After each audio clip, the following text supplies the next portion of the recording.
Hello and good afternoon, everyone.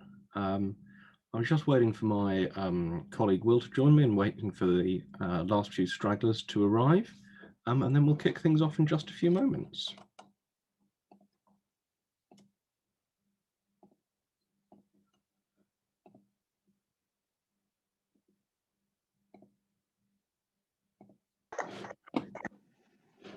And here's Will. Hi. Good morning. Good morning. Good afternoon. Good afternoon. How are you? I'm well. I've already given away that I had a lie-in by describing it as the morning still, but beyond obvious mistakes like that, I think I'm all right. Nice. I see your beard's getting longer and longer. The hair is getting steadily worse as well. If I'd known it was going to be this long, I would have probably had it all shaved off at Christmas. But you know, you live and learn. Is 12th of April barbers open, or? I think so. That's what I'm banking on, because it's too long for my tastes, let's say. Fair enough. Fab. All right then. So thank you for joining us, everyone. I'm going to introduce us first of all with these now deeply inaccurate photographs. This was taken before it was criminalized having a haircut, as you can see, in both of our cases. So just to introduce us, my name is Matt. I look after our research here at UniAdmissions, which means that whenever we recommend something, whenever we make a suggestion, whenever we make a claim, my job is to make sure that all of that is backed up by our data to show that everything we claim is true, and that we're continually working on improving the quality of our information. Will, who are you? Why are you here? Yeah, I'm Will. Hi, everyone. I lead our consulting team here at UniAdmissions. So whenever people get in touch to talk about their application, about getting support, you will be speaking with me or one of my team. I studied at Oxford, and since then I've been working on, working with UniAdmissions and working on the support that we can give to students and tailoring it to individuals. So today we're going to be talking about reapplying to Oxford and Cambridge. So that's for those of you who went through the application process this past few months and didn't quite get the outcome you were hoping for. We're going to be discussing the ups and downs of choosing to apply again. And then next week we'll be talking about STEM subjects, so that's science, technology, engineering, and maths. I will be joined by some sort of specialist, I'm sure, for that, because I'm rubbish at engineering. Never engineered a thing in my life. So we'll stick to reapplying to Oxford and Cambridge. So I've split this into three sort of topics. The first thing to discuss is why you might want to reapply, why you might decide not to. Then to sort of reassure you that reapplying, is it weird or not? To give you a little bit of context, and then to work through a little bit of whether reapplying works or not. And in addition to the information I'll be giving out today, I've been able to get hold of some new data sets from Oxford and Cambridge that we can discuss in the Q&A. If you have any specific subject questions, I've now got all the graphs. So the first thing to discuss is why might you want to reapply? Now, the obvious answer is that you applied, you were desperate to get in, but you weren't successful. This happened to me back in, trying to think how long ago, it was nearly 14 years ago. I applied to study classics at Oxford and I did not succeed. And I thought long and hard about applying again. I didn't in the end. We'll sort of come back to my story later, but it's something that a lot of people think about doing once they've had the bad news. So obviously a lot of students, they decide that they're going to reapply on the day that they don't get their offer. They wake up in the morning, that dreaded letter is there on the doormat. It's easy to tell because if you've got in, it's a bigger letter because there's a brochure. small letter if you didn't get in, which was my experience. And many students will decide to reapply the moment they see that envelope. And I think to bear in mind is reapplication is a big time commitment. It's going to take you from now. It's almost exactly 7 months till the 15th of October UCAS deadline. And then on top of that, you've got the interviews and the tests. And, you know, you're looking at the best part of 9 months of effort. And of course, there's every chance you won't get in again. And being disappointed twice is obviously worse than being disappointed just once. So you really want to think about why it is you want to reapply. You don't want to do it for the wrong reasons. You don't want to do it because you're bitter or feel you've been hard done by. And you want to figure out what you're going to do differently the second time round. How you're going to approach the application differently, because if you do the same thing again, chances are you're going to get the same outcome. Now, there are a few things you can do right away. You can write down all the questions that you were asked at interview. Hopefully you've already done this, or you can still remember them. You can request feedback from the university. I know Will come on to talk about that in a second. You can download a PDF copy of your UCAS application from the UCAS site. This is just so that it's less hassle to fill out the second time. Obviously, if you enjoy filling out long, boring forms like the UCAS application, you can skip this, but it's helpful to have all of that information. And you should ask your school for a copy of your reference. As Will's going to come on to talk to you about, people really underrate the importance of the reference. And so if the school has written a reference that says, Christopher's all right, but honestly, we don't think he's Oxbridge material, probably that's been one of the problems in your application. And so you want to make sure that the school's been putting you in the best possible light. So that brings us to the pie chart. Will, if you're ready for the pie chart. Yeah, absolutely. Here we go. Regular viewers will recognize this. Anyone who hasn't seen this before, this is really to help explain things for you. Very often when students are thinking whether or not they should apply to Oxford or Cambridge in the first place, it's often, well, my GCSEs went quite well, and I think my A-levels will go quite well as well. But actually, that's a bit of a misinformed way to make a decision, because that's only going to make up quite a small part of the overall decision to take on a student. So you can see here that the exam grades is that blue segment there. That's only a fraction of the overall equation. And yes, it's important to do as well as you can in those, and that will help you in your application. That alone isn't enough. Now, just briefly as well, the admissions test is generally, most subjects will have a test of some kind designed by Oxford or Cambridge to test their students in exactly the way they want to do. That carries quite a heavy weighting, as does the interview, understandably. And then that yellow sliver, which we name everything else, is mostly personal statement and school references. So obviously there's quite a big picture there that Oxford or Cambridge are looking at when they are evaluating a student. And it's important to make sure that you're focusing on that as well. You don't want to be spending all your time on your personal statement if they're actually not going to be spending that much time looking at it. One important thing to say is this does vary slightly from subject to subject and from university to university. So at Oxford, a lot of people know this, they interview far fewer of their applicants. So the test score and the exam grades can be more important because they're a bit more of a gatekeeper to that interview. Whereas at Cambridge, they're usually interviewing 70% plus across the board for all the different subjects. So it's less of a restrictive part, the test and the exam grades. Equally, certain subjects will pay more or less focus on things like the test. So generally what we see is the more STEM-y subjects, the maths, the engineering, they care less and less about the personal statement and more about the test and the interview.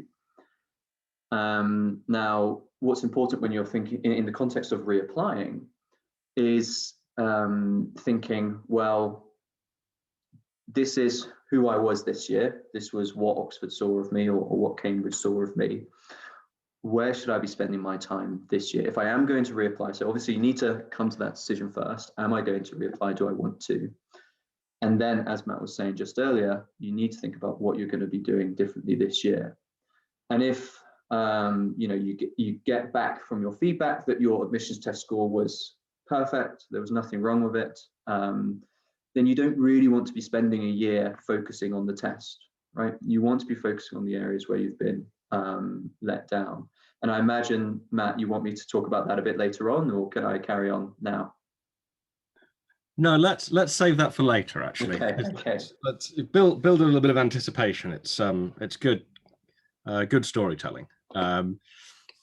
So as we mentioned earlier, everything we do is backed up by hard facts. So the graph Will's just been showing you is based on this, which is taken from the Oxford PPE admissions manual, and as you can see, that personal statement is right down there as the least interesting thing from their perspective. The admissions test at the top, and that UCAS reference, by which we mean the school reference, right in the middle. And so, just it's good practice to show your sources.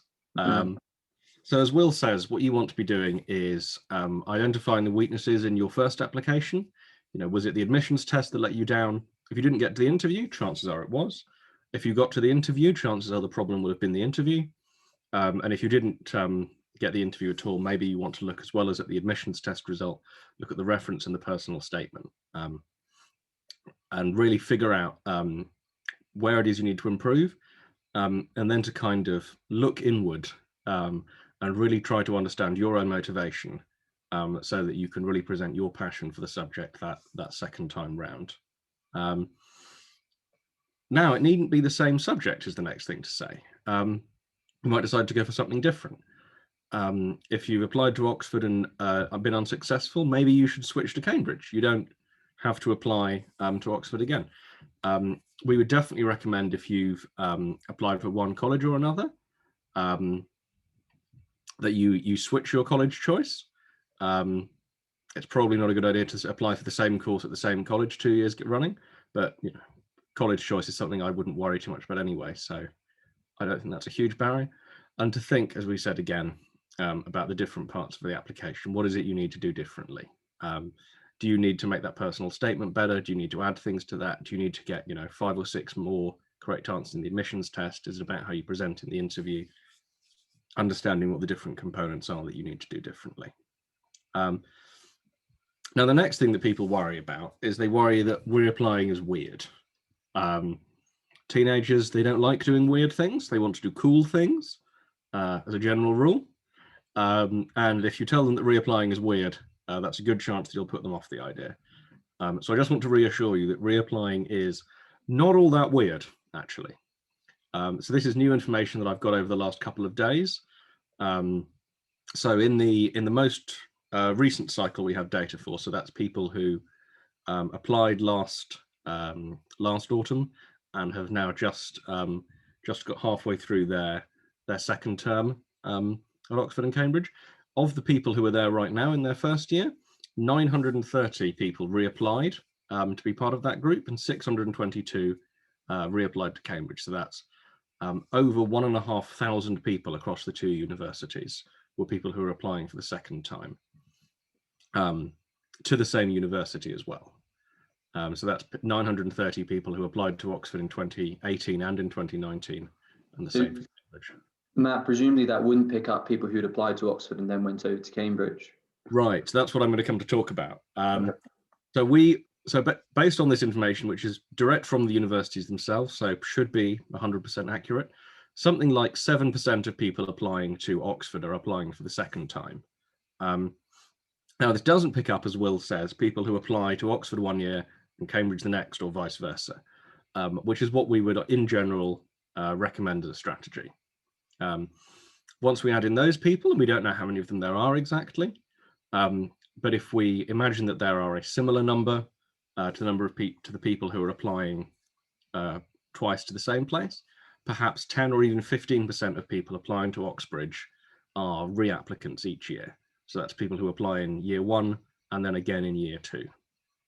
So to put this in context, there are more people reapplying to study at Cambridge than there are applying to study classics and linguistics and music. That's not one course, that's 3 courses. At Oxford, the numbers will be even bigger. I would have to double check, but I think there are more reapplicants to Oxford than there are applicants for maths at this point. And that's, you know, pretty spectacular numbers. So if you're worried that reapplying is weird, no.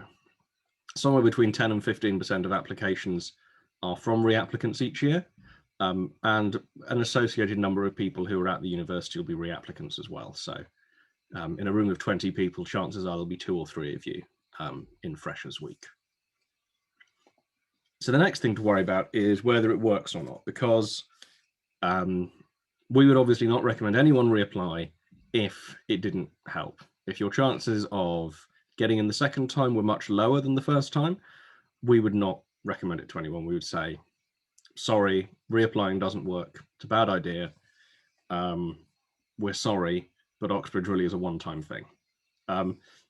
Fortunately, it's not.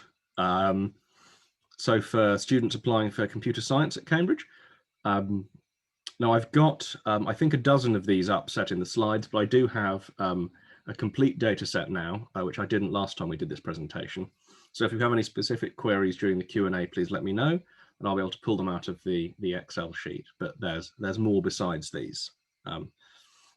So the success rate for reapplicants for computer science, that ticks up a little bit, although it's a fairly small sample there.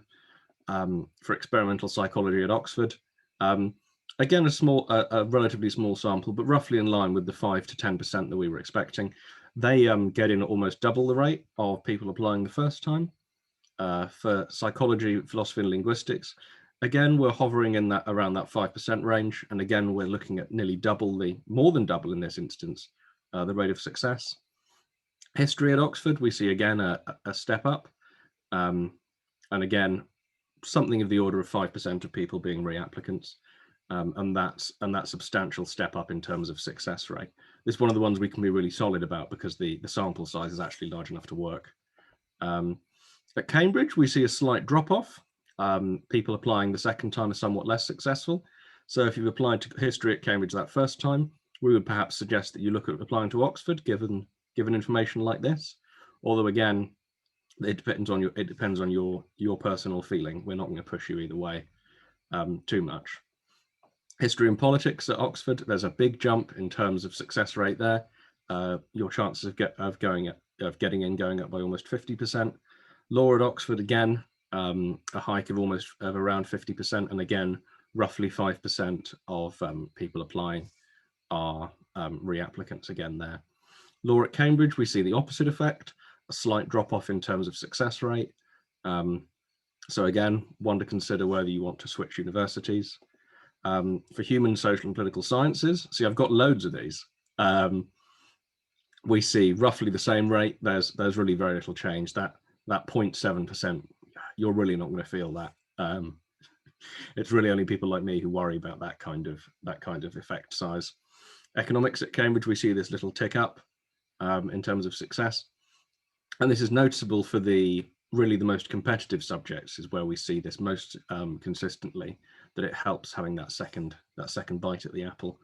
And for the most competitive subject of them all, where, as we see here, over 5%, something of the order of 6 or 7% of people are reapplicants for PPE each year. And they are again 50% more likely to get in that second time round, which is a big difference, particularly for a course that is, just so damn competitive. So what you want to be doing, to sort of summarize, is you want to be using that feedback that you've got from the universities. If you haven't requested it yet, please do. Students we've worked with have already had their feedback, so it's definitely there. They have the PDFs, you just need to ask for them, and use that as the basis for your approach to reapplying. If you've got grade interview scores, if you've got poor admissions test scores, if there are worries about your motivation, use that feedback to guide what you're going to do next if you do decide to reapply. You want to reflect on, you want to deepen your motivation to study the subject.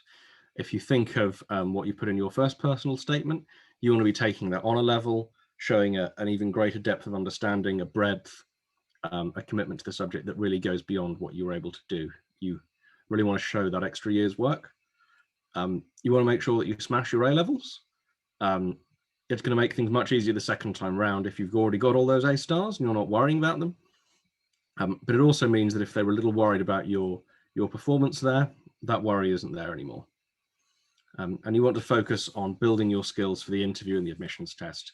All of a sudden, you've got plenty of time to prepare, 6, 7 months.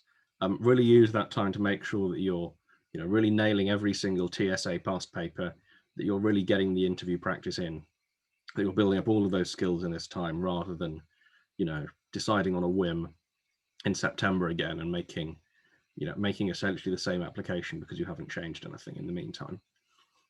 So this all kind of comes down to, if you're taking this as a kind of gap year, make sure you don't waste it. Make sure that you're really putting in the time and effort to build that application stronger the second time round. And this is something that we're able to help with. I believe we got over 70% of our reapplicants in this year, which is something we're really proud of. Disappointingly, the one who I had the most contact with was the one who didn't get in, one of the ones who didn't get in. So unfortunately, I didn't get as much positive feedback there as I would have liked, selfishly. But we do have a really good success rate with our reapplicants, above our classic success rate. And we're able to help in a range of ways, which Will is gonna walk you through from here on. Will, tell them about the programs. Yeah, absolutely. So of course, we've been talking a lot about going through the feedback, going through your application last year. And naturally, it might be that the specific kind of support that as a reapplicant you'd need would be very tailored to that. Like I said before, there's no point spending lots and lots of time on the test if actually Oxford is saying your test was good, your interviews were not so good. But for reapplicants as well as first-time applicants, we run programs to support them through the year and to help them not only become accomplished at the individual parts of the application process, those individual hurdles, but also just to be stronger students, stronger academics in general. And then there are 4 key parts to the support as we design it. Next slide, Matt. Well, can I click and it will go along? I don't know how much power I have in this presentation. I don't know. You can try. See if it does anything. Sadly not, no. That's disappointing. I'm sorry. So, of course, one of the key things, especially when there's an admissions test in question, is to be doing lots and lots of practice, working through the materials that we have. And over the last few years, we've designed and created dozens and dozens of textbooks for all different parts of the application. So not just for the test, but also for writing a personal statement, for choosing colleges, for preparing for the interviews. And we also put this all into our preparation portal so that it is sort of a one-stop place for our students to have everything that they need for their application. I believe we have a demonstration still. Yes, we do. Will, are you ready? Because I am ready. It's a very fast video. No, that's fine. All right. Yeah, so here we go. Are we going? Yeah, I think so. But yeah, so we break the prep portal down into 3 different sections: learn, revise, and simulate. And what this is, if you're sort of thinking about it in terms of an A-level or GCSE equivalent, learning would be going through your textbooks, going through your exercise book from school and going back over all the topics and the syllabus. Revising would be doing, practice questions, testing yourself, and simulate would be doing full practice papers. Obviously, that's a pretty tried and tested way of approaching things for schools, for GCSE and A-level.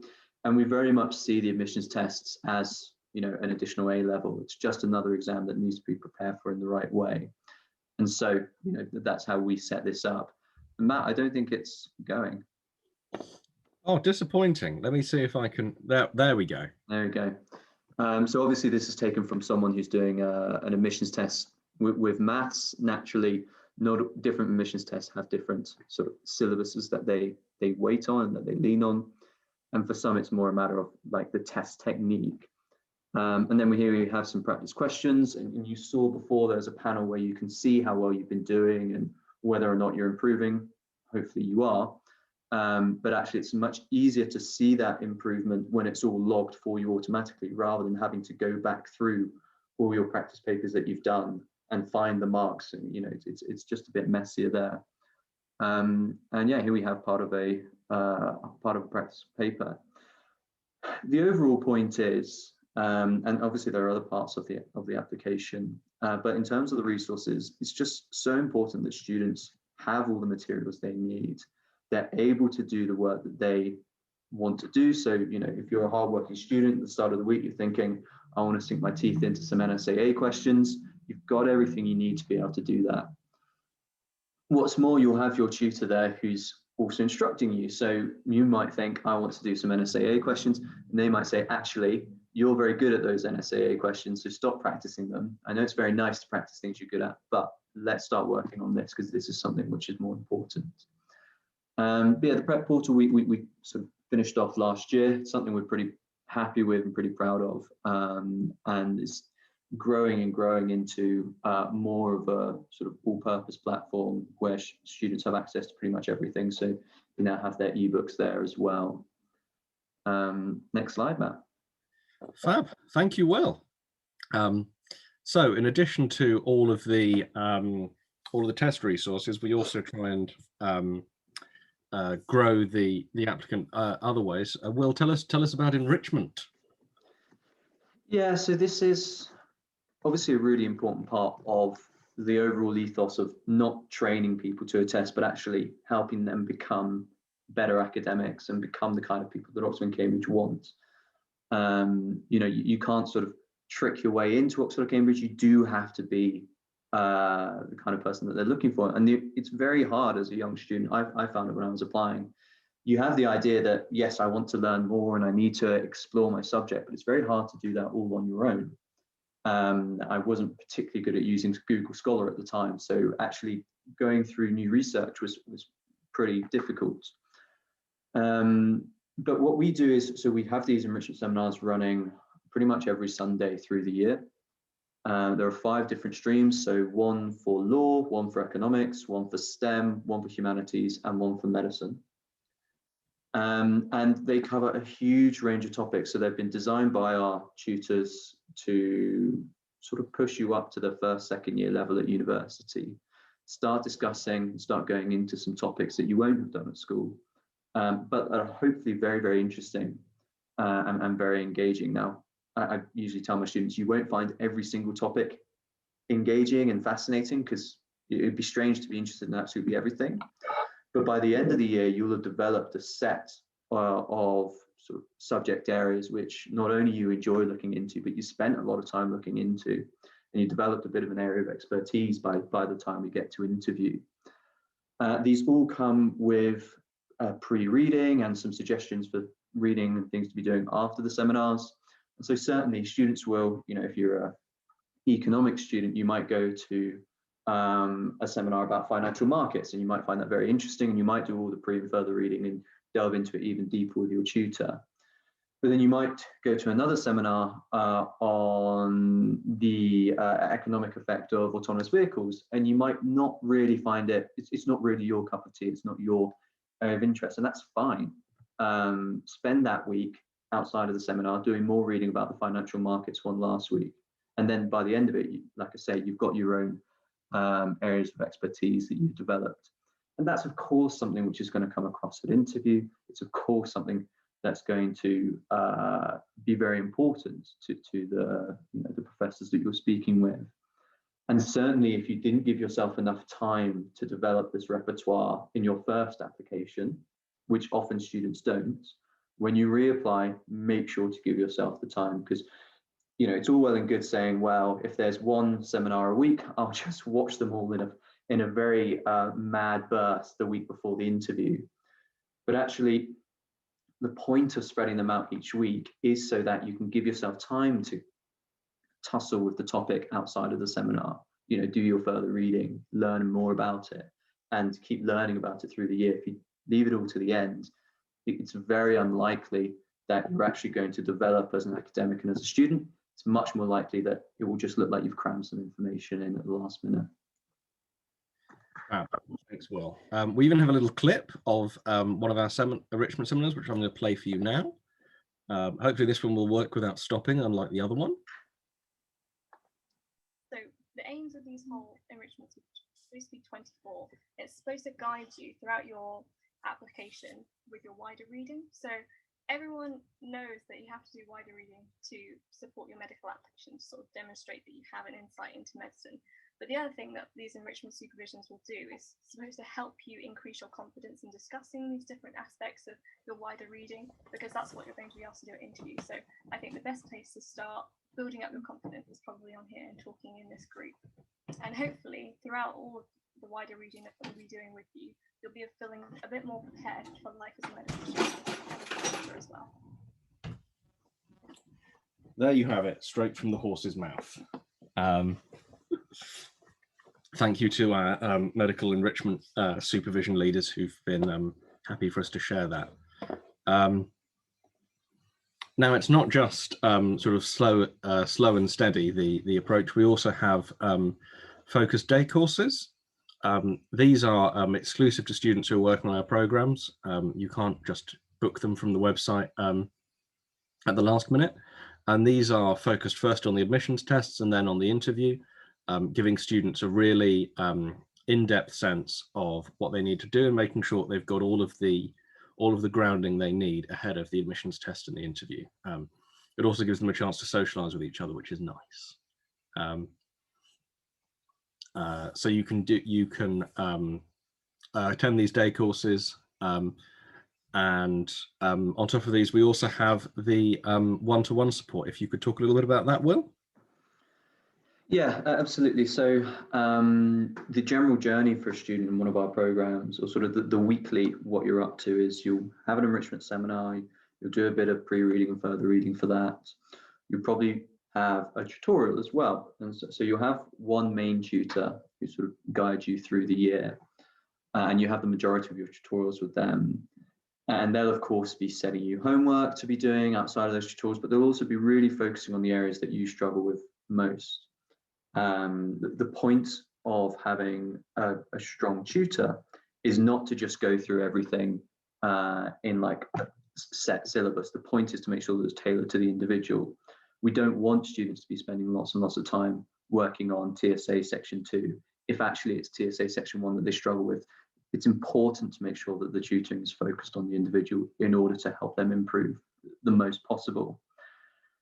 So you have a tutorial in a week, and you'll be, set tasks to be doing outside of that as well. And you'll be doing this gradually over the year, getting into the rhythm, the habit of handling academic topics, and also developing your skills in terms of the specific parts of the application.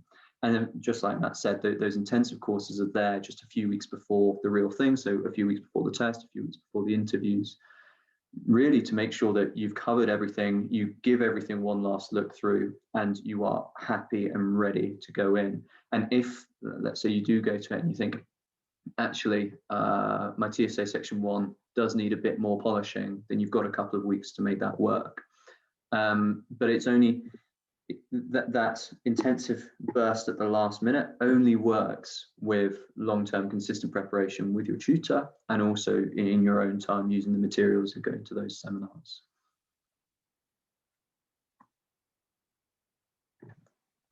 Oh, sorry, I forgot to bring myself back into the noise. Thank you, Will. Obviously this is an awful lot of stuff that you're getting access to, but one complaint we have from parents that we've now addressed is that they don't get enough feedback from their children. When I was 17, if you would ask me how I'd enjoyed something, I'd probably gone, "Oh, fine," and then gone to my room. To kind of combat this, we make sure that after each one-to-one session, there's a detailed PDF report sent through to both parent and student, so they can understand what they've been working on, where they've done well, where they need to progress, and so the parent isn't put in the unenviable position of having to quiz the child on what they've been up to when the child doesn't want to answer. And as I say, that and here's an example of a particularly positive one hovering around on the screen. Now we're really proud that the outcome of all of this is that we're able to get our students in at something like 3 times the UK national average. Around 63% of our students in the last cycle were so fortunate enough to receive offers. And of course, we're able to support them afterwards to make sure that they get those A levels as well. Our data should be sorted out for next week for any of you who are particularly keen viewers to see how we've done in this most recent particularly competitive cycle.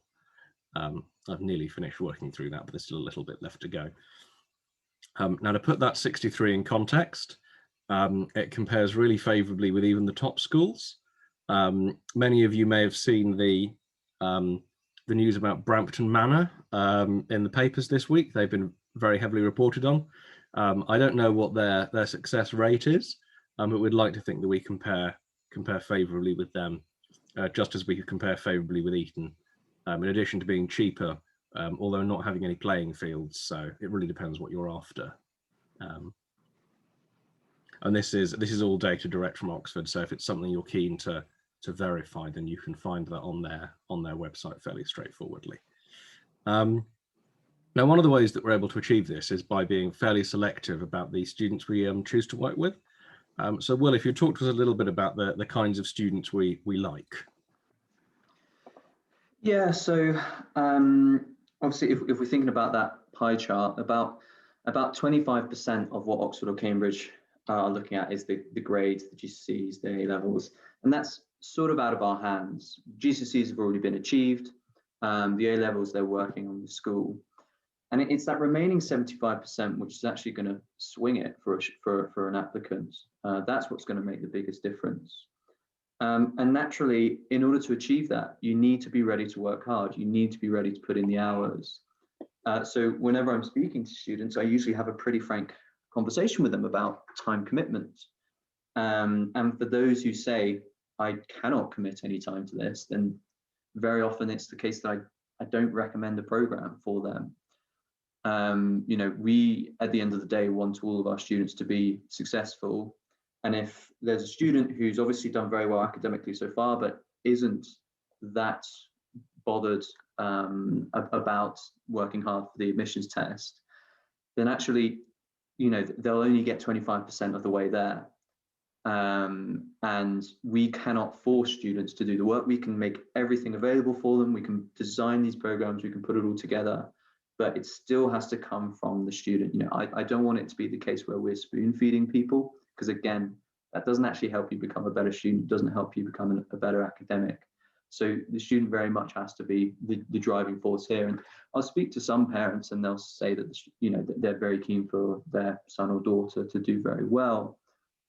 And then I'll speak to the student and their motivation isn't quite as strong as their parents. And I'll say to the parents that I do not think this is right for them. And it's just so important that you've got the right mindset and the right attitude for this. And that's what will often make the biggest difference. So yeah, that's what I'm looking for in a student. As Will says, we can't spoon feed the students. I would love to be able to go and do the test in the place of the student. Unfortunately, as I'm reminded almost every time I go into the supermarket to buy a bottle of wine, I do not look 17 anymore. So I do not think I will be able to pull it off. Now this ties into what we call our student honour code. This is a very simple little thing, and it's just to make sure that the students we're working with, as we ensure that commitment from them, that they're accountable for what they're doing, that they make the most of the resources, that they're working more or less to the schedule that we set out for them, which based on our research is what's going to have the best results, and make sure they treat their tutors with consideration. Some of our tutors, there's one I've worked with quite thoroughly, who's a PhD mathematician at Oxford, fantastic at maths, not very good at emails. So the important thing in terms of that honour code is to make sure that the students we're working with are treating their tutors with due respect, so they can focus on what they're good at, and not on paperwork or emails, which, as you'll know if you've ever worked with academics, tends not to be their strong suit. We also have nice things said about us on Trustpilot by past customers. If you would like to say something nice about your experiences with us, please do go to Trustpilot. You'll be able to find more reviews like these, and you'll have the opportunity to say something nice about us. If you'd like to say something nice about me, I would greatly appreciate it. Something nice about Will as well. It would impress my boss, it would impress Will's boss, it would be good for all of us.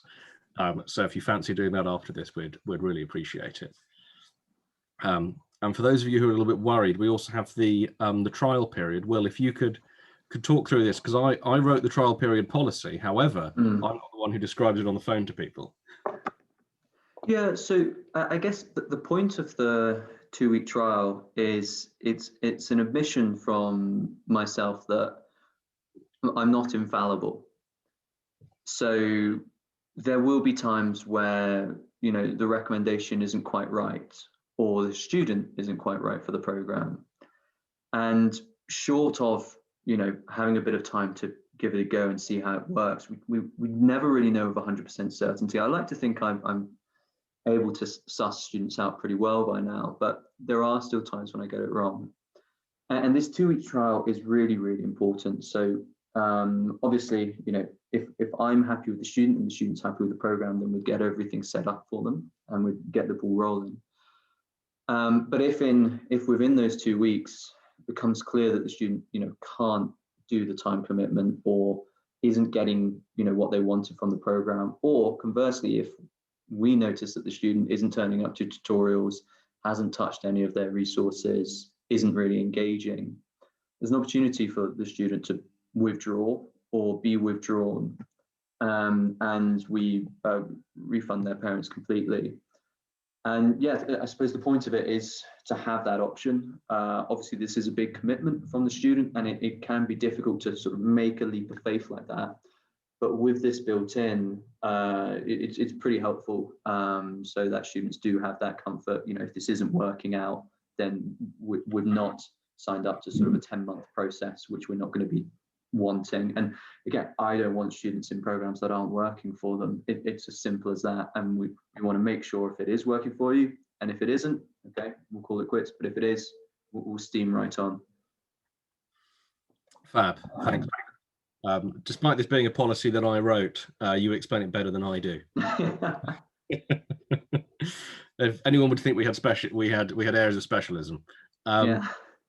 Finally, I want to talk a little bit about the more generous side of the company, the UniAdmissions Foundation.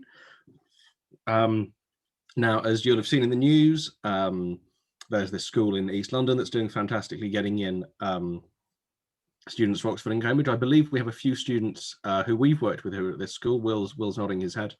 Yeah, so I think I've definitely spoken with sort of 6 or 7 from Brampton Manor that I've referred on to the foundation. I obviously hope and assume they all went into it.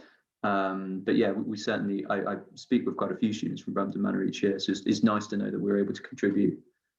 Yeah, I mean, clearly doing a great job already, so nice to know we have a little bit of a part in that. But we're targeting to take on 250 students through the foundation this year, which means that they'll be paying anything from nothing on down, I think. Students are going to join us on a reduced fee basis depending on their circumstances, so that their family income isn't a barrier to them working with us. So they got, I think the 93 students last year were all completely free. And obviously we've got some criteria that's set out on our website on the foundation page.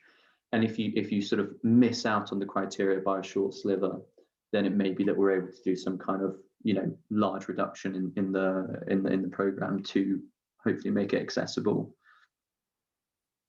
There you go.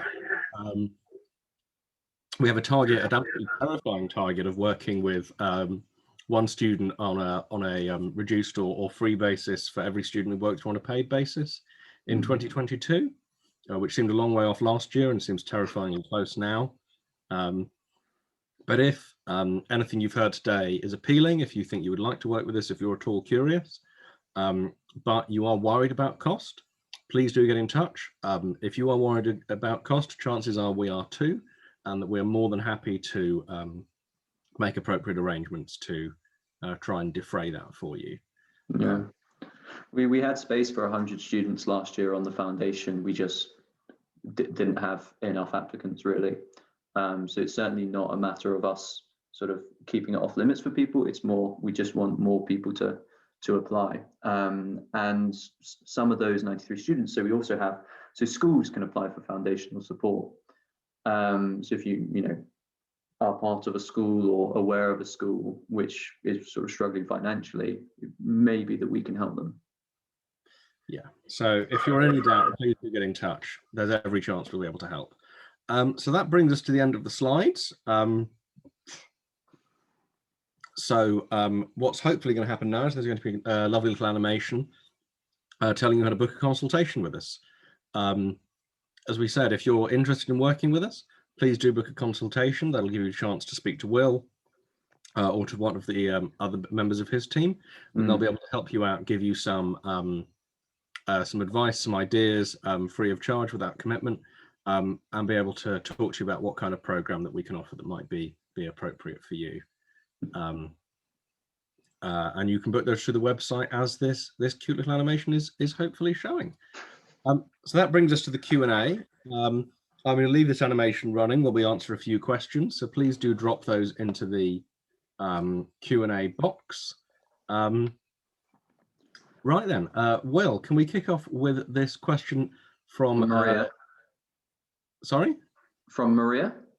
I was going to start with Jayashri, actually. Maria asked a long time ago, 30 minutes ago. I think she deserves an answer. All right, go ahead. We'll start with Maria.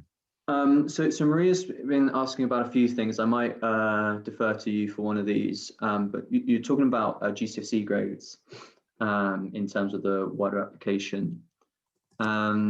Now, there's a few nuances here that I just wanted to make you aware of. And of course, this is an individual scenario, but it should be more broadly applicable to other people. So you said you only have 7 minutes. Sorry, so 7 GCSEs. And obviously, it depends a bit on the context there. So GCSEs are basically recorded in 2 ways. One, by the number of GCSEs, but also by the ratio of A stars to non-A star grades. So to give you a bit of context and a bit of subject specific context, the average number of A stars for Oxford Medic is 10.2, and the average ratio of A stars to non-A stars is about 0.92, I think. So it depends a lot. So this GCSE profile will depend a lot on the subject that you're applying for. Some subjects that will be below average, other subjects that could be average or only a little bit below average. You would definitely still want to pair that with a very fantastic test score and interview. And then also there could be a discussion about whether Oxford or Cambridge might be more suitable for the application. Really something that's worth spending a bit of time talking with one of our consultants about. Fab, thanks, Will. I know Maria has also asked about the success rate for people who are reapplying to study Vetmed at Cambridge. So I've got this data set now. The bad news is the sample size is extremely small. So to give you a sense, Maria, last year there were 11 reapplicants. They managed to get themselves 5 offers. The year before that, 13 reapplicants, 6 offers. But prior to that, there had only been 17 in the previous 3 years and only 5 offers. So while it looks as though the success rate for reapplicants is somewhat better, we're talking about really, really small numbers of people here for Vetmed.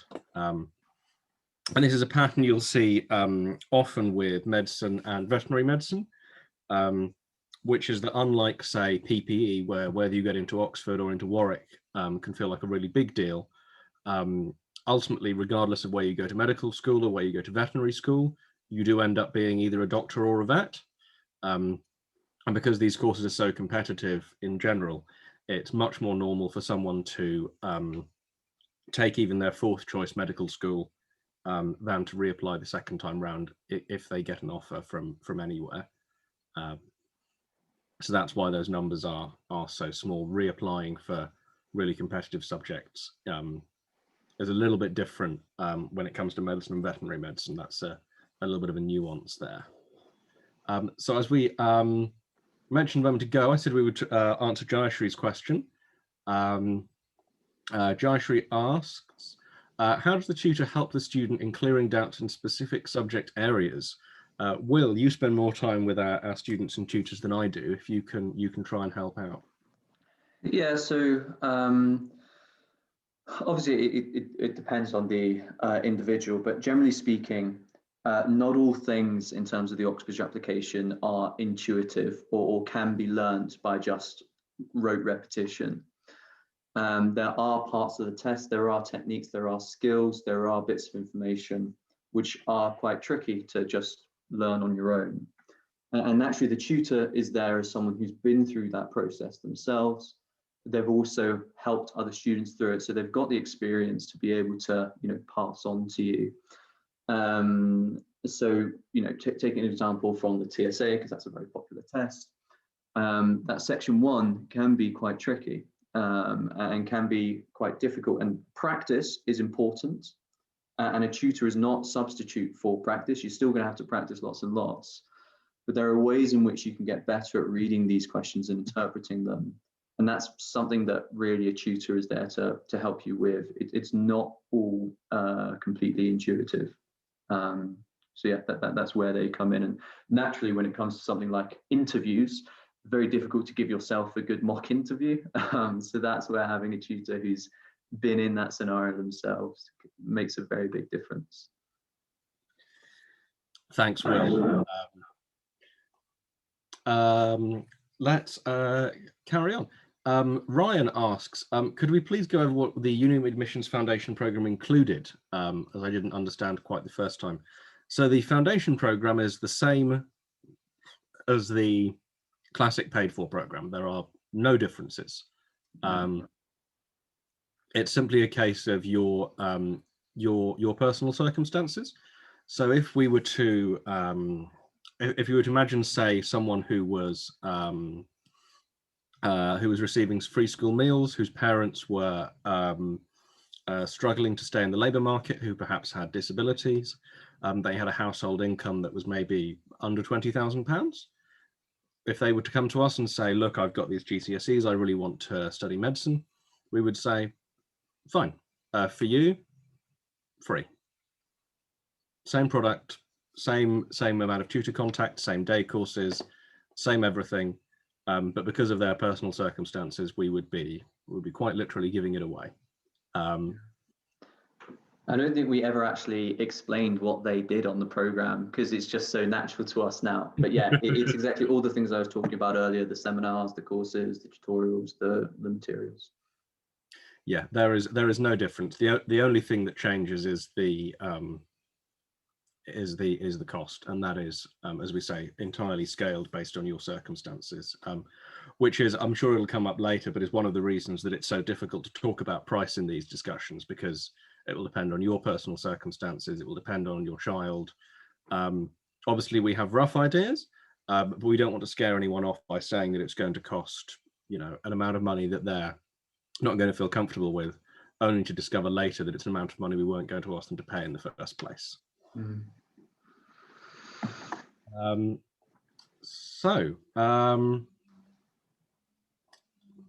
Vins asks, Oxford or Cambridge for economics? I can't pick between the two.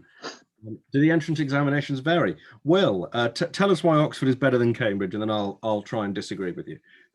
So I usually make a point of not doing that with students and trying to push them one way or the other.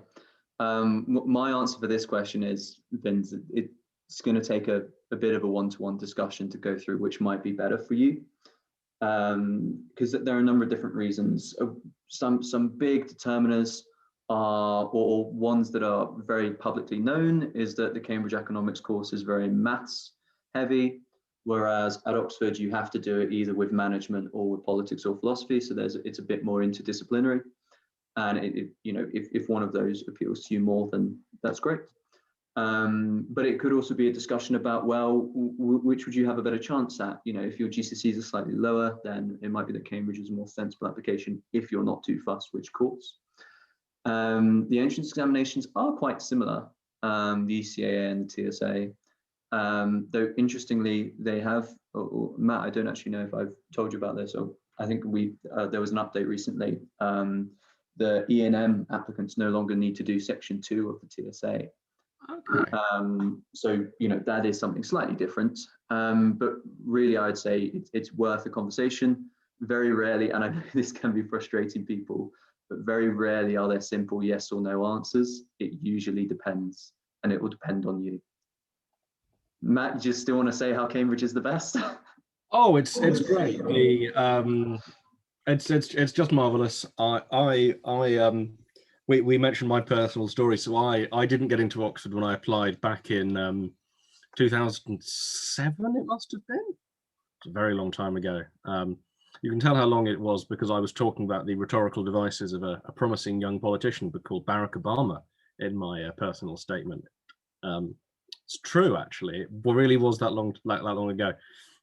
And having been turned down by Oxford that first time, I went to King's College London, and then applied for master's degrees at both Oxford and Cambridge. Was fortunate enough to get offers from both, and then in a perhaps ill-advised moment of vengeance, decided to go to Cambridge just to feel better about not having got into Oxford. But I did get in the second time.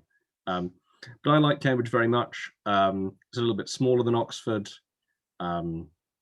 The transport links to London are basically the same. I think it has a slightly more of a town feel rather than a city feel as you get with Oxford. But there, you should really be choosing on the basis of the course rather than worrying too much about the cities themselves. They are pretty damn similar once you get there. I've always wondered what would happen if you took a very drunk student and dropped them in the other one, how long it would take them to figure it out. Because the architectural similarities, I think, are sufficient for you to spend a good half hour wandering around Cambridge trying to understand why all the roads had moved because you thought it was Oxford. Fab. Now, Jayashri asks, which year is most suitable for this course, year 11 or year 12? Will, if you can walk through this, because I know that we have ways in which we alter what we do based on the students, where the student is in the A-level and GCSE business. Yes, so as we've sort of been describing it, because it's within the framework of reapplication, this is basically the program that I would typically recommend, or something along these lines I would recommend for a year 12 student. And generally speaking, you want to give yourself, sort of ideally 8 to 12 months to be able to actually do everything. The less time you give yourself, the more you have to do each week, and the more difficult it is, and the more you might find actually it's taking away from your school commitments and other things like that. If you give yourself from the start of the year to the end, you're able to fit things in much more on a weekly basis. And when I say 8 to 12 months, it's sort of from the point of interview, not from the point of application. Now, for our year 11 students, and we do have a number of year 11 students, and we also have a number of year 10 students, we have a slightly different program. Again, we don't always recommend it for students. Students do have to be quite driven and quite keen and very enthusiastic. But in that case, we start, obviously they come to us at an earlier stage, and so we start focusing on developing a lot of those sort of very important skills that Oxford and Cambridge are looking for, which take time to develop. They're not things that you can just cram. At TSA, you could probably boost your mark up a couple of points by cramming pretty intensively in the last couple of weeks, but you're not going to be able to boost it significantly developing those skills, and you will.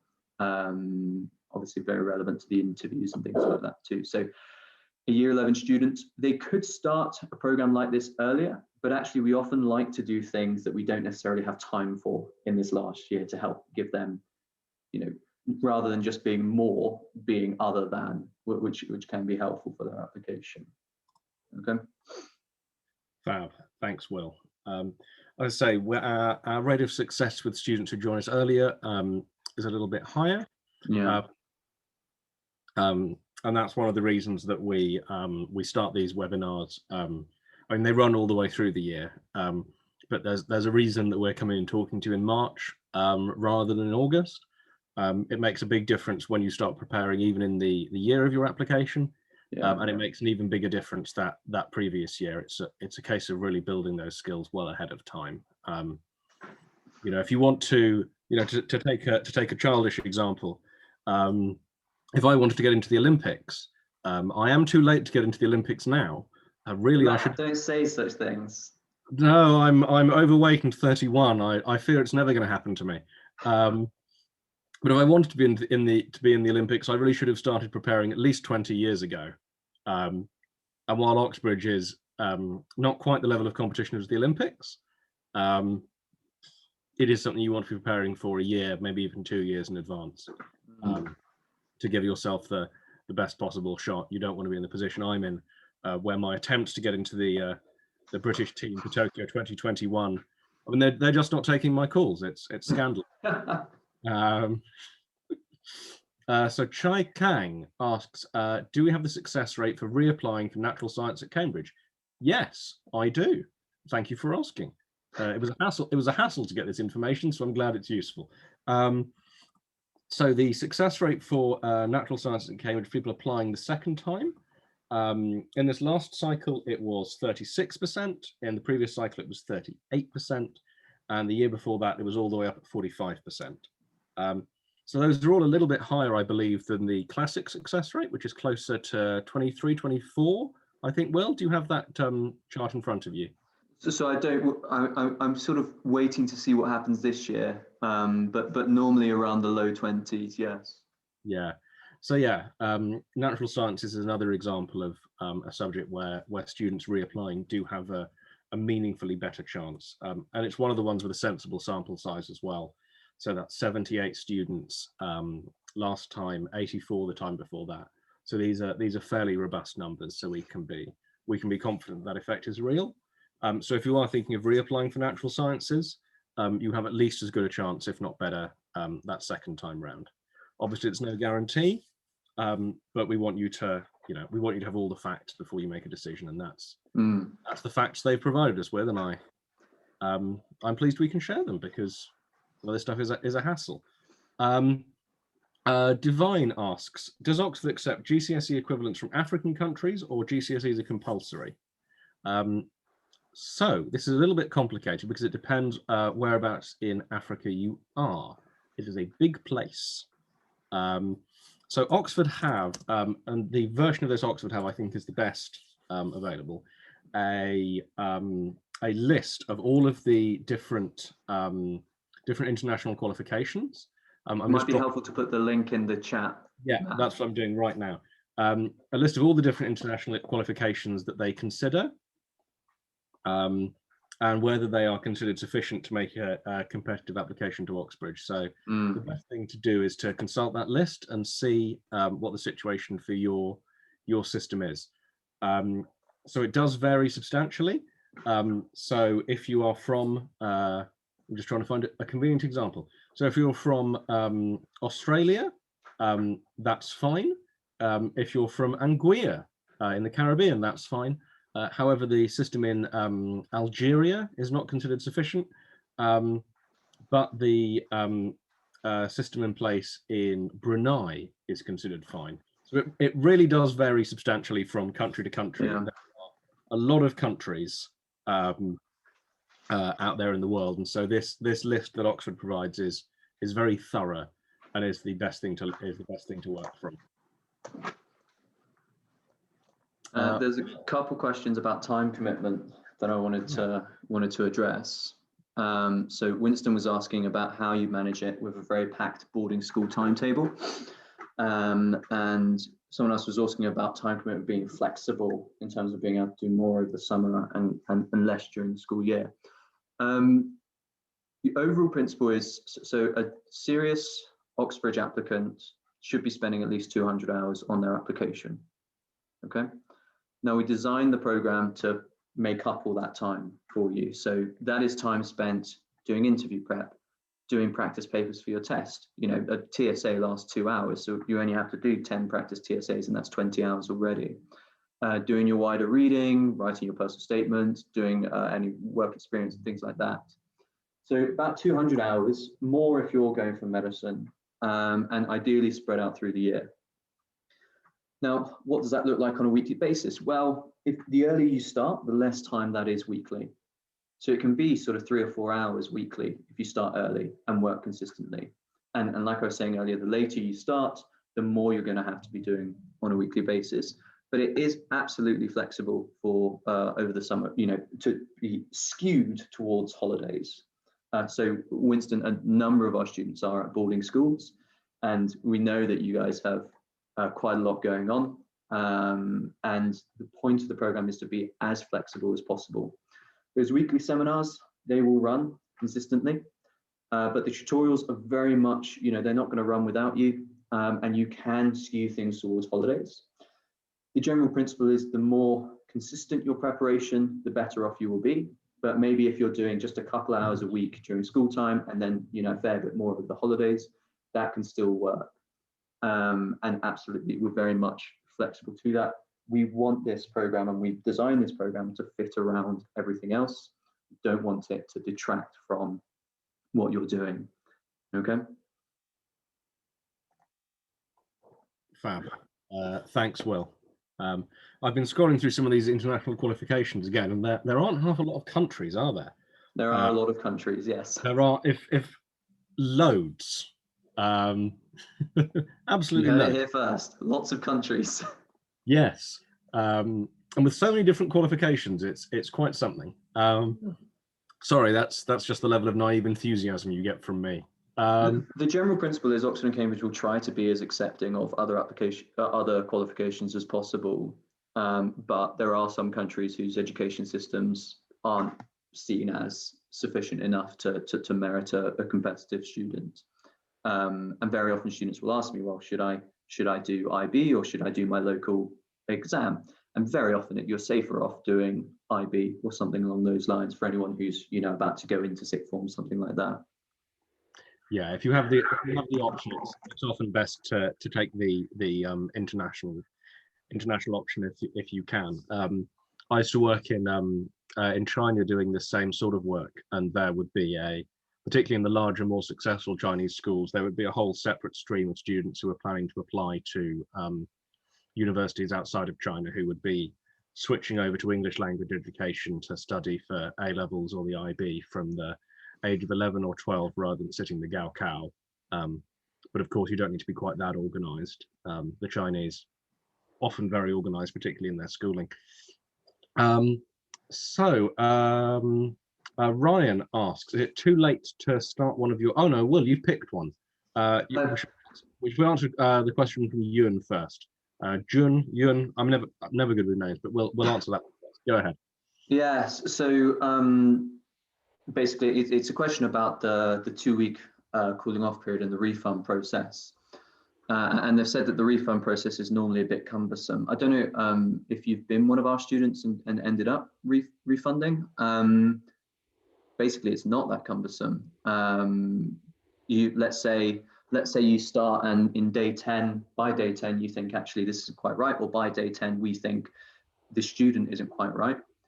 What you do is, well, I'd have a chat with you. I'd maybe say, well, why aren't you showing up to these tutorials? Equally from the other side, you might say, well, look, we weren't too keen on our tutor. If it's something that we can fix, so if you didn't show up to your tutorials because you've had some kind of family emergency, then of course we'll be understanding. Equally, if you just, you might appreciate that your tutor's very intelligent, but you just don't quite click like you'd like to, then we can reselect tutors and make sure that works. So if it's something which is fixable, then we'll fix it. But if it's an intrinsic issue on your side or on our side, then we'll talk about it. And if it can't be fixed, then we'll just refund you the money. It's not that cumbersome, really. We obviously set ourselves up and set, you know, each student up to succeed. Okay, so this refund is a contingency. It's not like we're anticipating to need it very often, but it's important to have it, you know, if it's necessary. So no, it's not that cumbersome. And we do, you know, we take payment up front because we are anticipating to support the student through the year. We're not anticipating for them to drop out. If they do, then of course we can make changes. Okay. Helen just has a follow-up question on that role. Is day one of the trial the day of the first one-to-one tutor session or the day of payment? Good question. So normally from the point that you enroll. Okay. So yeah, from when you enroll, within the next day or two, you should have access to the prep portal and all the different things, and the books will get sent out. You should also have been given a sort of form to fill out from the student, which is sent on to the tutor. Usually select tutors within 3 to 5 days, I think is what we aim for, but that can change when, you know, later on in the year when things get busy. And then you should be able to have had at least 1 or 2 tutorials within those 14 days. So that should be plenty of time to get a sense for, and you'll have been to a couple of enrichment seminars as well, so you should have plenty of time to get a real sense for everything. Yeah, and that's one of the beauties of what we're able to offer, is because of the breadth of digital resources, the prep portal, the ebooks, the physical books once they arrive, things like this. You'll have stuff to work on from the moment that you enroll. It's not that you're going to enroll and be sitting around twiddling your thumbs for a few weeks. Helen's has a student who enrolled 7 days ago but hasn't had a one-to-one session yet. That strikes me as perfectly normal to not have a one-to-one session within the first few days. Is that right, Will? So I would have thought you'd have had your tutor selected for you by this point. If you haven't, then I'd say it's worth speaking with your with either the program manager or your the consultant that you spoke with initially. I recognize the name. I think you spoke with Dylan, but I would speak with Dylan, or I would speak with Harmeet. Yeah, if they haven't had their first tutorial, that's fine. But if they haven't had a tutor selected for them, then that is less fine. Helen, if it gets to day 14 and you haven't even had a tutorial yet, we can extend the cooling off period. Okay. Thanks, Will. Chai asks, I'm not sure if I heard right, but I thought I heard you say that we support students towards their A-levels too. So yes, often what will happen is that we'll have a student who manages to get an offer for a really competitive course at Oxford or Cambridge, but they're worried then about the GCSEs. So if we think the A-levels, sorry. A-levels. Yes, no. So if you imagine a student who does fantastically well in their admissions test and the interview, and they get that offer to study PPE at Balliol College, Oxford, or whatever the thing they've been dreaming of is, and then they realise they've got to get that, you know, A star, A, or A star, 3 A's, or whatever that grade is. We're then able to make sure that we support them all the way through to getting that grade as well. We don't like to abandon the student the moment they've got the offer. And so if that's something you want us to, if you want to continue with us after you've got the offer to make sure that you meet those conditions, that's something we're able to arrange. Yes. So just to build on that point, it's not built into every single program normally, because not everyone needs it. But yeah, like Matt said, sometimes people get the offer and then they think, oh Christ, now I've got to get these A-level grades. And certainly, you know, we don't want to have put in all this work and then lose right at that last bit. And if you need our help, then we can sort that out. Yeah, there's nothing more disappointing than getting the offer and then missing out on it by a few grades. We would hate that to happen to any of our students, and it's something that we worry about. Of course, at the moment it's a bit different because so last year and this year students are being given grades rather than achieving them. Well, obviously that they're achieving them in different ways, I suppose. Certainly last year they were just given them, and so, you know, then there's less. It's pretty much everyone who was given an offer got it. But in typical years, there is a proportion of people who get an offer and then don't meet their entry requirements. And obviously you don't want to be one of those. That would be a very big shame to underperform right at the end, at the part which most people see as easier than actually getting the offer.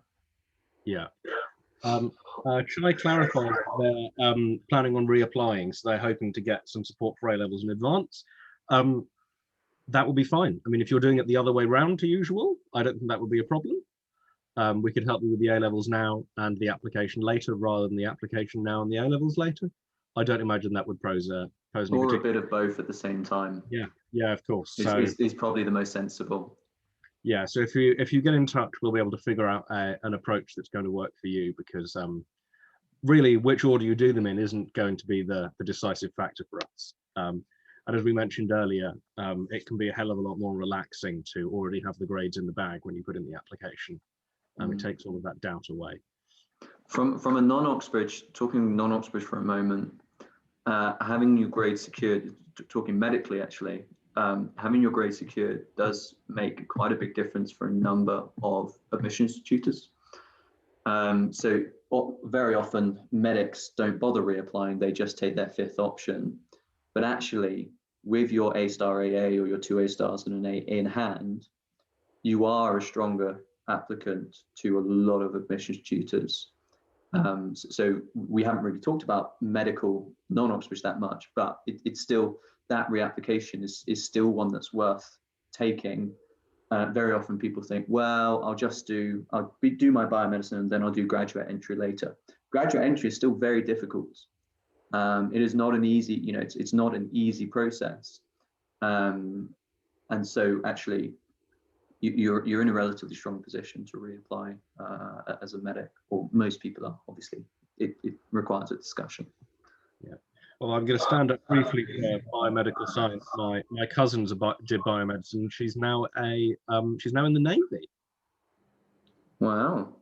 I don't know what she does there. Sail around in a big ship, I guess. As a medic, or? Honestly, I haven't seen her for a couple of years because of the pandemic, and I don't know. Okay. But I've seen her ship, and it's dreadfully big. So that's very impressive. So we've got a couple of questions about when is a good time to start from Vins and Raj. If you could, and from Ryan, sorry. If you these well. Yeah. So the short answer is no. It's not too late to enroll. Like I said, someone who enrolls now compared to someone who enrolled a month ago or enrolls in a month's time, the main difference is how much work you need to be putting in on a weekly basis. Those enrichment seminars have been running. We've had a number of them now already. We record all of them, so you can catch up on them, but it's more engaging to be able to go live and ask questions and be a bit more involved. So yeah, with our programs, generally speaking, the sooner the better.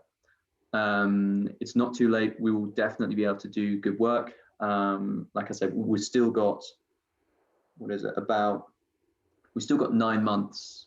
Yeah, it's almost exactly 9 months until you might be having an interview at Oxford or Cambridge. So actually, it's a good time to start, provided you're ready to start working. I think, generally speaking, obviously, that 3 or 4 hours a week is going to creep up as we go through the year. Yeah, as Will says, there's a reason we come and make these presentations as early in the year as we do. Obviously, there are other groups that you can come and work with out there in the marketplace. But one of the things we pride ourselves on is the depth and the scale of what we do, and part of that is that we're out here talking about it as early as March. I mean, we've been here since the first week of January, supporting students, and that's because we know from our data that the further ahead you prepare, the better. But that there is, when we say further ahead, what we mean is spending more than 6 months, something like 6 months preparing, is much better than spending 6 weeks. Not that you should be spending 6 years. And that's an important sort of nuance to include. Though we don't have the data yet, Matt, for people who have prepared for 6 years. So I wouldn't be making huge claims like that. That's a good point. We don't know if preparing for 6 years helps. Probably you get burnt out and alienated at least twice over the course of 6 years. But then you've again, got enough seeing, time to burn back in, so that could work. I mean, I am seeing my niece later, who is just coming up for 18 months old. So I'm going to be really pressuring her to start practicing. I've got a book for her, actually. But yeah, look, obviously it's, and I speak to lots of students and they'll be saying, well, my school has told me I only need a month to prepare for the UCAT, or my friends are saying just do it over the summer, and that's fine. You know, other people will approach these things differently. This is our approach, and we find that it works. And actually we've run the data for students in our programs and not in our programs, and consistently starting earlier and doing more does correlate with getting offers. So yes, it's very easy to see what everyone else is doing and copy it, but actually, if you know that only 10% of applicants to your course are going to get offers, you want to make sure you're not doing what everyone is doing. You want to be the 10% that are doing something different. A few questions from Maria about one about our materials. So we write a lot of practice questions, and there are sometimes errors that creep through our proofreading process. Generally, we're pretty good at picking up on these and of correcting and making changes and republishing. Naturally, our own students, because they all have ebooks of every book, so they get those updates not in real time, but as quickly as they come out. Whereas with the main textbooks, republishing does take a little bit longer.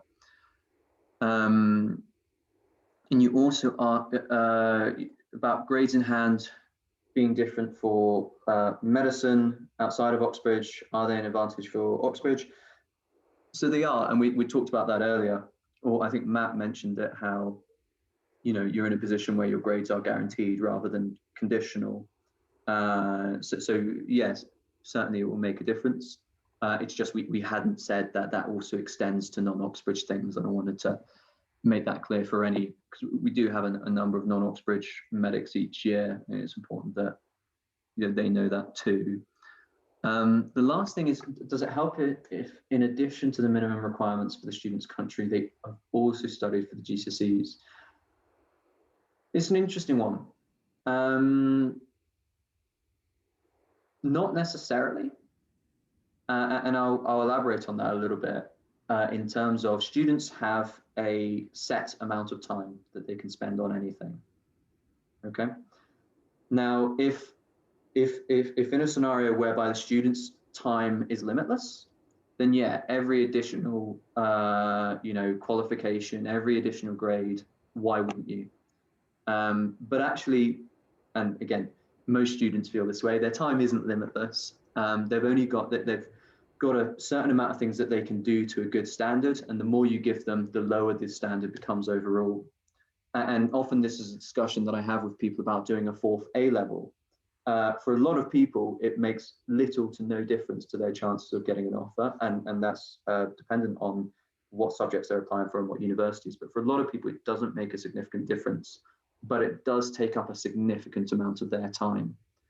And you're much better off having 3 A stars than an A star and 3 A's. So it's very much a discussion as to whatever your, you or your son or daughter can manage, and what they can do. And also, if they're spending all their time on their 4th A level, they're not spending any time on their TSA, they're going to shoot themselves in the foot there. Yes, they might have a great A level profile, and maybe they then reapply, but it's going to make things difficult for this year's application. So it's always a discussion. It's a cost-benefit discussion combined with a capacity discussion of the student. Fab, thanks. Chai has come back to us again with some nuances about his daughter's situation, or her daughter, I'm sorry.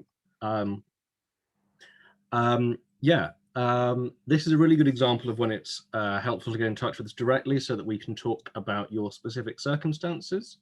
I know that the way things are being done at schools vary based on the students I'm working with, how teacher assessed grades are going to work, how the grading process will play out. These are all important live questions, and so it's really helpful to get in touch and have a personal discussion with us so that we can really help out. You've inquired specifically about further maths. We have some really fantastic maths tutors. I mentioned earlier one of them who I've worked very closely with, who's an Oxford PhD mathematician. He's really, really good, and he's produced quite a lot of our maths materials. We have dozens of tutors of that caliber available, so if you'd like to get in touch, I'm sure we can help out with further maths. As we're even able to find people who find further maths easy, and I don't even understand the questions. We have a real depth of availability in terms of the tutor pool. Now, to just round off on the question of tutors, Jayashri asks, how many practice tests and tutor sessions does the course include? So I don't know if you've got the list, because I know there's a spreadsheet open in front of you, Will. I was going to use the example of our support for medicine, as that's our kind of our most popular offering. So is this for across all things in the medicine application? Yeah, so I think just to give as an example, just to give Jayashri a sense of the amount of material that we can provide, as well as the tutor sessions. Yeah, so obviously in terms of admissions tests, there's lots and lots of past papers which we've designed work solutions to everyone, as well as written our own specimen papers for both the tests. Our medical students have one very hefty UCAT textbook and one very hefty BMAT textbook. I think together they could make part of a home gym pretty easily. I had the misfortune of proofreading the BMAT textbook. It is 621 pages, A4. It weighs just over 2 kilograms, and it's in font size 11. It's a hell of a book. Yeah, so you could very easily spend, close to 100 hours just going through all the practice questions and all the specimen papers and all the textbook material. That's both in the books and also on the preparation platform. In terms of the number of tutor sessions, it depends on you or your son or daughter. What we recommend is based on a big number of different things. When I'm speaking with students or speaking with parents, there's a lot that I've got to know about a student before I can make a recommendation. So I'd want to know a lot about their academic background. I want to know a lot about their school. I want to know a lot about what their school has set up to support them with something like this, and how well the school has been doing over the past few years in terms of getting students in for that course. I'd also want to know all about the work that the student has done so far specific to their application, and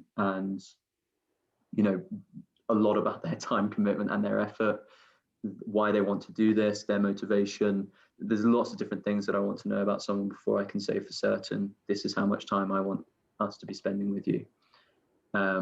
So yeah, we've got all our materials, but the number of tutorial sessions will depend. Yeah, but if you find yourself in a position where you're keen for more tutor contact, that's something we can arrange on a case-by-case basis. What we find is what you don't want to be doing is spending your time with your tutor inefficiently. So it may be that your tutor might be a high-level medical student. They might be someone who's studying towards a PhD. What we don't want to do is for you to be in a position where you've got someone with that level of expertise who's explaining to you things that you could be doing on your own. It's about making sure that you get the right balance between the independent preparation, the enrichment, the practice tests, and so that when you come and spend time with your tutor, you're really getting the most out of them. Because what we don't want is for you to be in a position where your tutor is explaining to you, say, A-level physics, when we've got a perfectly good way of teaching you that without working with them, and you could be spending that time with them doing something that's going to have a much bigger impact on your application. Yeah, and it's the same reason why we do a lot of students in sort of their programs can send off their personal statement, can send off their test essays, as many of them as they like for feedback and review. You know, if you're doing a TSA, you want to do, you know, a good student will do 5, 10, 15, 20 practice essays to get into the swing of writing for 30 minutes and to get used to the kind of topics. But actually, if you're going through each and every single one-to-one with your tutor, that's going to take up a lot of time. So if you're doing lots of practice, you want to get that feedback from somebody who knows what they're doing, but you also want to maybe spend just a few tutorials focused on that, focusing on specific essays where you've struggled, but, you know, be able to get a lot of stuff done outside of tutorials. It's all about making sure that they are as focused as possible. There we go. That brings us to the end of the questions that we've been asked. So I think we'll call it a day there. Yeah. We had classically been asking people about the vaccine at this point in the presentation, but I see from the news that the UK vaccine numbers continue to be really good, and so it's not as exciting as it used to be. The first few weeks, it was really exciting to know that people were getting the thing. But all the old people I know have now had it. My parents have both had it. My wife has had it. What's the situation with the vaccine in your family, Will? Well, both my parents have had it, but their first one, not the second one. I understand that's a little while away. I had my first experience of the test, the nasal swab, the other day, and it was not very pleasant. It is not nice. No. My wife has to do them twice a week, and every time it looks horrible. Yeah, my goodness. Those scientists are really slacking, not getting a better way of testing it. A nice test. Oh, yes, Chai said that she's getting her first shot next week. Oh, that's excellent. That's something to really look forward to. I know quite a few people. My mother cried. We got a little video of it. That's very sweet. A lot of people coming out of it thinking that they don't care, and then discovering that they burst into tears the moment that the little piece of cotton wool goes onto the arm. So I'm very much looking forward to mine, but unfortunately, as a 31-year-old man with nothing really wrong with me, it's probably gonna be a little while yet. Oh, apparently we can get a throat swab instead. They're not. I haven't been offered that in the UK yet, but maybe you've got. Maybe they're making more fun of it in the US, where Maria's having her tests. But again, thank you very much, everyone, for joining us. Thank you, Chai. Thank you, Maria. Thanks for coming on, guys. And those of you who didn't ask us any questions, Arindam, Kate, and we've got 2 Winstons in the list. My goodness, Ashrith. We'll be talking about applying for STEM subjects next week. We're going to be joined by a guest who has studied a STEM subject, because neither Will or I have. I have. Oh no! Come on, you know I'm very sensitive about that. So we'll be talking about that next week. My goodness. For that, I don't think Will's coming, so he won't be able to complain about it. I think it's Will's day off next week. And please join us then. Have a lovely weekend, everyone. Have a good weekend, guys. Take care. And yeah, thank you to all of you. And as the animation has said, please do get in touch through UniAdmissions.co.uk. We would love to speak to you. And if what you've heard from us is helpful, please do get in touch so we can arrange a program for you as well. See you all soon. Goodbye, everyone.